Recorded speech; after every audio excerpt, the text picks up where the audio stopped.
Okay, good morning. So, welcome again to our class, Household Resource Management. So, we have here our next topic, Chapter 3, the management process in family living. So, according to Nickel and Dorsey, home management is planning, controlling, and evaluating the use of resources of the family for the purpose of attaining family goals. Management process involves decisions making that leads to action and accomplishment of both long and short-term goals. The processes of management are interrelated and interdependent. So home management depends upon various managerial processes. So in here, decision making is essential for successful management. And of course, through management processes, the available resources can be easily identified and properly utilized for the achievement of family goals. Now, let's define what is management. So, management is a planned activity directed towards the realization of family values and satisfaction of wants of the family members. It is a behavioral process that recognizes the actions and reactions of persons in living situations as they use the resources to achieve their desired goals. So, home management is the purpose behavior involved in the creation and use of resources to achieve family goals. Here, effective use of resources becomes the focus of management. So, as a homemaker, we have to manage properly our resources for us to achieve our family goals. Now let's have here the management process. So the management process will increase the probability of attaining the desired quality of life. To achieve your goals, a homemaker should set the priority rank for each goals to be achieved. So you have to have an effective management using these different management processes. So first one, we have planning to achieve goals.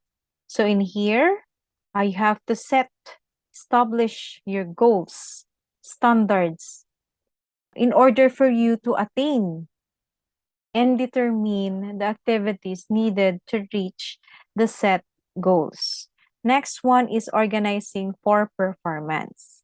So organization is the logical arrangement of activities to be performed within the plan. So this includes dividing the responsibilities, who will do this activity, you have to delegate authority, and of course, you have to schedule and set your activities. Next one is implement the plan. So in here, you have to put the plan into action. And of course, the fourth one, controlling the activities or resources. So controlling helps in successful completion of the plan and conservation or use of resources. And the last one, evaluating the results in light of the goals achieved. So it is the assessment of the whole management process in achievement of the set goal of the family usage, the family resources usage, and the quality of the result. Okay, so all of the above activities must be carried out in the management process. Okay, the first one, planning. Although planning is always future oriented, plans vary in specificity from situation to situation. So depending on the situation, you have to plan in every activity that you have to do. Okay, so planning enables to find out various ways of using the available resources to achieve the desired goals. Planning is considered a key activity in the management process. It consists of a series of decisions regarding various activities of the family, utilization of resources, changing of family demands to reach the goals. So planning is the beginning of the process of management. In planning, you have to set all other functions into action. Okay, so without planning other functions, mere activity producing nothing but chaos. That's why it is important that you plan before you implement every activity. Okay, now let's move on to the importance of planning. So planning helps in a number of ways. First is helps to minimize risk and uncertainty. So it helps the manager to cope up with and prepare for the changing environment. It does not deal with future decisions, but with the futurity of present decisions. So it is through planning that the homemaker relates the uncertainties and possibilities of tomorrow to the facts of today and yesterday. So it helps to minimize risk and uncertainty. And then the second one, planning leads to success. So planning may not be a guarantee success, but will definitely help in directing towards the successful achievement of your family goals. Third is it focuses attention on the set goals. So it plans the homemaker to focus attention on the goals to be achieved and the activities that need to be performed. It makes easier to apply and coordinate the resources more efficiently. It will enable the homemaker to chalk out in advances an orderly sequence of steps for the realization of the goals and avoids overlapping of the activities. And then the last one, planning facilities control. So the function of control is to ensure that the activities conform to plans. So controls can be exercised only if there are plans. So these are the different importance of planning. Now let's move on to the different characteristics of planning. So planning as a function of management has certain characteristics, and these characteristics will help the homemaker in understanding the nature and purpose of planning in the management process. First one, we have privacy. So this is an important managerial function that usually precedes other function. So planning should be private, maintain its privacy as much as possible. Okay. Next is contribution to purpose and objectives. So in planning, objectives are clearly stated in it breaks down the goals into smaller achievable targets. And then third one is intellectual activity. So in here, planning is a mental activity. Therefore, everything which is needed to be done is decided at the planning stage. Okay, so it is not an action, but an intellectual activity. Next, continuity. Planning is a continuous and never-ending activity of a homemaker. When one goal is achieved, planning for the next goal starts. Okay, for instance, the first goal of a homemaker in the morning is to send her children to school. After that, she starts planning for breakfast and then for lunch. So, planning is a continuous process. Next one is flexibility. The flexibility is to be imagined in planning, but by the way of adapting the course of action according to the demands of current situation. So it should be flexible enough. Next is unity. Every family member makes his or her individual plans. And then, whenever the homemaker plans, she should consider the individual plans of other family members. And then, she will generate their consent to maintain unify in planning as well as in executing. And the next one is precision. So planning must be precise. For instance, the budget prepared by the homemaker for the family should be precise as far as possible so as to reach their goals conveniently. Okay. And then the last one, we have pervasiveness. So planning is a pervasive activity which covers the entire family and all the aspects of family living.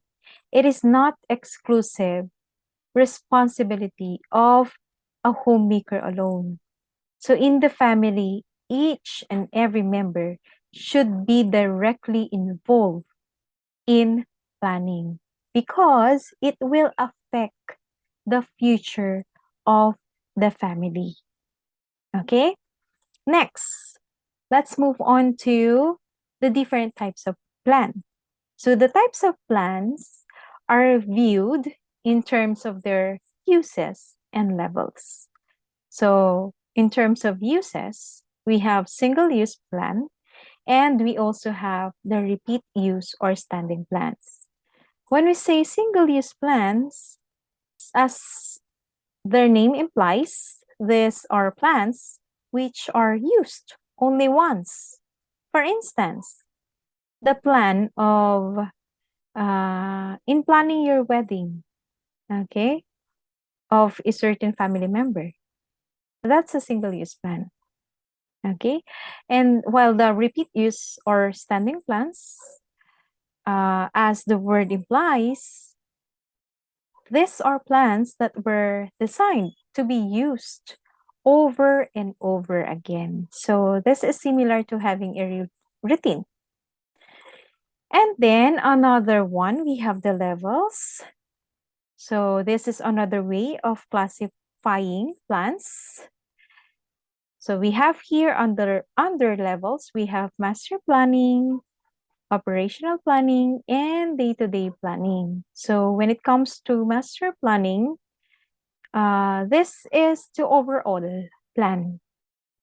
That's why it is named as the master planning. And then the operational planning involves setting standards and general procedures in running the various subsystems within the family. And then the last one, we have the day-to-day planning. This is frequently done, okay? Because this is planning your day-to-day activities, okay? Now let's move on to the different techniques of planning. So planning consists of a series of individual purposive decisions which follow a sequence or pattern. Each link is a series of actions performed so that a goal or objective can be reached. So these are the 5 basic steps or techniques in planning. So they are recognizing the problem. In each problem, we have to analyze and clarify the situation to be able to define the problem. Second is seeing the different alternatives. In view of problem, relevant alternatives are seen and analyzed in relation to the pros and cons. Not all alternatives is good in a particular situation. So depending on the situation, you can use those different alternatives. Okay? So the selection, the third one, choosing between alternatives, the selection of relevant alternatives for solutions to problems should be based on facts, not just on emotions or impulses. So you have to think through ideas, being conscious of people, your family, as well as the others. Okay? Next, acting to carry out the plan. This is implementing your plan. And then the last one is accepting the consequences. In every decision that you will make, there are certain consequences. So either positive or negative, you have to accept whatever the consequences. In planning, you have to balance also the available resources and demands. You have to ensure that the decisions made would be appropriate to each or to individual situations, and make sure that plans are realistic and flexible. Okay, now let's move on to the different dimensions of plan. The important dimensions a plan, as recognized by Gross, Crandall, and Knoll, are the following. We have complexity, the size, large activities. We also have small activities. Okay. We also have the significance. Significance may be determined by cost, by income, and also by effect upon the members of the family. And then we also have the comprehensiveness. In family, the extent to which family members are involved in or affected by the plan might be a criterion. And time, it could be long range or short range. Specificity.